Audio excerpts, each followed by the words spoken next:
Preference list की बात तो सारे क्रिएटर्स कर रहे हैं और करनी भी चाहिए। अभी अच्छा खासा टाइम है रिसर्च करने का, बट प्रेफरेंस शीट से जुड़े हुए कुछ मोस्ट इम्पोर्टेंट फैक्टर्स जो सबने इग्नोर कर दिए, किसी ने लाजमी नहीं समझा कि दिल्ली यूनिवर्सिटी के एडमिशन ब्रोशर में जो पॉइंटर्स लिखे हैं उनको थोड़ा सा देख ले। किसी ने एडमिशन ब्रोशर को सीरियसली नहीं लिया, वो बताया जो उन लोगों को सही लगता है।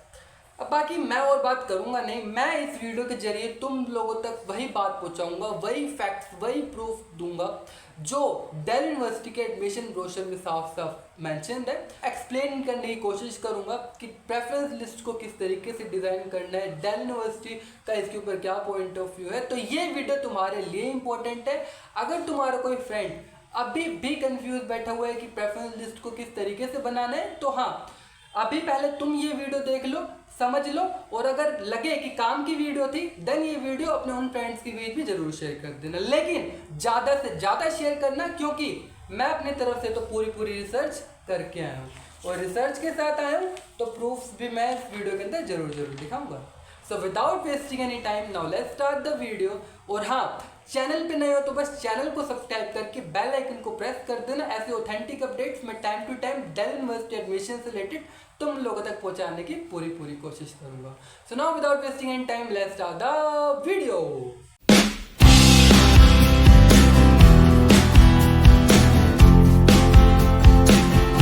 पॉइंट नंबर 1, पहले समझने की कोशिश करते हैं एलोकेटेड सीट का क्या मतलब होता है। तुम लोगों को स्क्रीन पे जो एलोकेटेड सीट की डेफिनेशन नजर आ रही है वो दिल्ली यूनिवर्सिटी के एडमिशन ब्रोशर से ही उठाई गई है। इसके अकॉर्डिंग जो पर्टिकुलर कॉम्बिनेशन, जो पर्टिकुलर कॉलेज में तुमको मिल रहा होगा वो होगी एलोकेटेड सीट, और ये एलोकेटेड सीट तुम्हारी फर्स्ट मेरिट लिस्ट में ही तुम लोगों को दे दी जाएगी। ये एलोकेटेड सीट किस बेसिस पे दी जाएगी? तुम्हारी हाईएस्ट प्रेफरेंस वाले कॉम्बिनेशन के अकॉर्डिंग।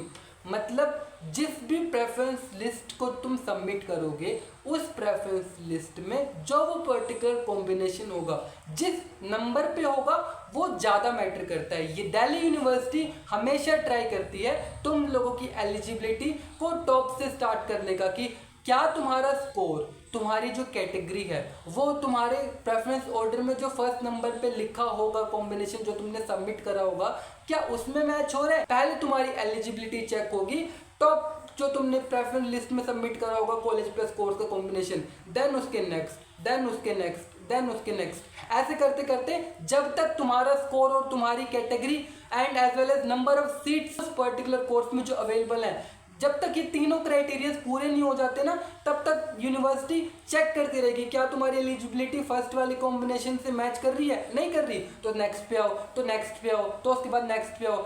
ऐसा तब तक चलेगा जब तक तुम लोगों की सीट एलोकेशन तुम्हारी कैटेगरी और तुम्हारे नंबर के बेसिस पे ना हो जाए। हमेशा यूनिवर्सिटी कोशिश करती है शुरुआत करने का टॉप से, तुम्हारी प्रेफरेंस लिस्ट में जो टॉप वाला कॉम्बिनेशन होगा। ये बात याद रखना, हाईएस्ट प्रेफरेंस ही दिल्ली यूनिवर्सिटी एलोकेट करने की कोशिश करती है based upon your score, based upon your category and based upon other various factors, जो मैं वीडियो में भी धीरे धीरे कवर करने की कोशिश करूंगा, चिंता ना करो। अब सुनो, थोड़ा सा मैं साल 2022 और साल 2023 के बारे में बताता हूँ। साल 2022 और 2023 में जब सीयूईटी एग्जाम हुआ था तो वहाँ पे ना नॉर्मलाइजेशन नाम की एक चीज़ हुआ करती थी। मतलब तुम इतना समझ लो, नॉर्मलाइजेशन से ना लोगों का जो स्कोर आया करता था वो डेसिमल नंबर्स में आया करता था, वो वोल नंबर नहीं होता था। एग्जांपल देके समझाता हूँ, अगर किसी इंसान का स्कोर बन रहा है 780, ठीक है, तो पहले के टाइम में नॉर्मलाइजेशन के बाद ना उसका स्कोर ऐसे होता था 780.0385638, मतलब डेसिमल डिजिट्स हुआ करते थे, 7 डिजिट्स, ठीक है। मुझको तुम एक सिंपल सी बात बताओ, 780 के बाद भी 6-7 डेसिमल तक जो नंबर जा रहे हैं, क्या ऐसा पॉसिबल है इस पूरी की पूरी एजुकेशन सिस्टम में कि दो पर्टिकुलर लोगों के, मतलब सपोज मेरे और तुम्हारे, ये 7 डिजिट पे जो पॉइंट के बाद है वो मैच कर जाएं? साल 2022 और साल 2023 में जो सीयूईटी हुआ था उसमें टाइप ब्रेकिंग राउंड बहुत ही रेयर हुआ करता था, क्योंकि स्कोर मैच किसी का हो ही नहीं सकता था, स्कोर सेम आ ही नहीं सकता था, वो भी पॉइंट के बाद 7 डिजिट्स तक। इसी रीजन से टाई ब्रेकिंग राउंड को किसी ने भी इंपॉर्टेंस नहीं दी, किसी ने भी एक्सप्लेन करने की कोशिश नहीं करी यूट्यूब पे भी। ठीक है। बट अभी की अगर मैं सिनेरियो की बात करूं, नॉर्मलाइजेशन को पूरी तरीके से एनटीए ने हटा दिया, किसी का भी स्कोर पॉइंट में तो आ ही नहीं रहा, पॉइंट में नजर नहीं आ रहा, सबका स्कोर या तो 781, 780 या तो 500 या 600 या 602, ऐसे एब्सोल्यूट टर्म, ऐसे वोल नंबर बन रहे हैं, किसी का डेसिमल में स्कोर नहीं आ रहा है सीयूईटी का, ठीक है। ये बात और याद रखना। इसका मतलब ऐसे कई सारे कैंडिडेट्स होंगे अक्रॉस यूनिवर्सिटी जो दिल्ली यूनिवर्सिटी के लिए अप्लाई भी कर रहे होंगे, जिन लोगों का स्कोर सिमिलर भी होगा। एग्जांपल देके बताऊं 780, तो ये पर्टिकुलर स्कोर बहुत सारे कैंडिडेट्स का होगा। लोगों का स्कोर वोल नंबर में है, एब्सोल्यूट नंबर में है। तो इस बार टाइप ब्रेकिंग राउंड की इंपॉर्टेंस बढ़ चुकी है। मेरा सेकंड पॉइंट उसी से रिलेटेड, मैं अब टाइप ब्रेकिंग राउंड को एक्सप्लेन करने की कोशिश करूंगा, जो कि ऑफिशियली दिल्ली यूनिवर्सिटी ने अपने एडमिशन ब्रोशर में भी एक्सप्लेन कर रखा है। बट कोई समझाना लास्ट में तो समझे, वो पॉइंट उठा के कोई यूट्यूब पे बताए तो किसी ने ही स्टेप लेने की कोशिश करी ही नहीं। पॉइंट नंबर 2, स्क्रीन पे तुम लोगों को टाइप ब्रेकिंग रूल से रिलेटेड कुछ गाइडलाइंस नजर आ रही होंगी। ये दिल्ली यूनिवर्सिटी के ब्रोशर से उठाई गई गाइडलाइंस हैं, ध्यान से पढ़ो यहाँ पे क्या लिखा है। Delhi university tie breaking rule को खुद एक्सप्लेन करते हुए ये कहती है, अगर किन्हीं 2 से ज़्यादा बच्चों के सिमिलर स्कोर आ रहे होते हैं और वो सभी लोग एक सेम कोर्स प्लस कॉलेज की कॉम्बिनेशन के लिए आपस में कॉम्पीट कर रहे हैं, तो उस केस में क्लास 12 परसेंटेज को वेटेज दी जाएगी। क्लास 12 परसेंटेज पहले बेस्ट 3 सब्जेक्ट्स के देखे जाएंगे, उसके बाद बेस्ट 4, फिर best 5 and then last criteria of deciding रहेगा डेट ऑफ बर्थ, जो कि क्लास 10 सर्टिफिकेट में तुम्हारे वहाँ पे मेंशन है। समझ आ गया? इस बार टाइप ब्रेकिंग रूल एक गेम चेंजर फैक्टर होगा एडमिशन प्रोसेस में, ये बात भी ध्यान से समझ के रखो। तो अब ये तो समझ आ गया कि सिमिलर स्कोर बन रहा है और उस particular college plus course combination में 2 से ज़्यादा कैंडिडेट्स कॉम्पीट कर रहे हैं, तो उस सिनेरियो में, उस केस में क्लास 12 की परसेंटेज की वेटेज इंक्रीज हो जाएगी ऑटोमेटिकली। बट वापस आता हूँ मैं अपने पहले वाले पॉइंट पे, जो मैंने पहले एक वर्ड मेंशन किया था ना, दिल्ली यूनिवर्सिटी हमेशा ट्राई करती है हाईएस्ट प्रेफरेंस को अलॉट करने का। अब मेरा पॉइंट नंबर 3 ध्यान से समझना, पूरा इस वीडियो का एक्चुअल मतलब तो तुमको अब समझ आएगा। पॉइंट नंबर 3 जो कि रिलेटेड है अपग्रेड एंड फ्रीज फीचर से। एक बात बता देता हूँ, प्रेफरेंस लिस्ट बनाते टाइम पे एक और फैक्टर तुमको जो ध्यान में रखना है वो है अपग्रेड एंड फ्रीज फीचर। ये होगा तो फर्स्ट मेरिट लिस्ट के एलोकेशन के बाद तुम लोग को दिखाई देगा तुम्हारे दिल्ली यूनिवर्सिटी के CSS पोर्टल पे। बट अभी समझना जरूरी इसलिए है क्योंकि तुम्हारी प्रेफरेंस लिस्ट पर इसका बहुत बड़ा इम्पैक्ट पड़ेगा। अब ध्यान से सुनो, अपग्रेड और फ्रीज फीचर क्या कहते हैं। तुम्हें फर्स्ट एलोकेशन में दिल्ली यूनिवर्सिटी तो हमेशा ट्राई करेगी, जो तुम्हारी प्रेफरेंस लिस्ट होगी, जो तुम्हारा टॉप का कॉम्बिनेशन होगा, वहां से तुम्हारी एलिजिबिलिटी चेक करने का।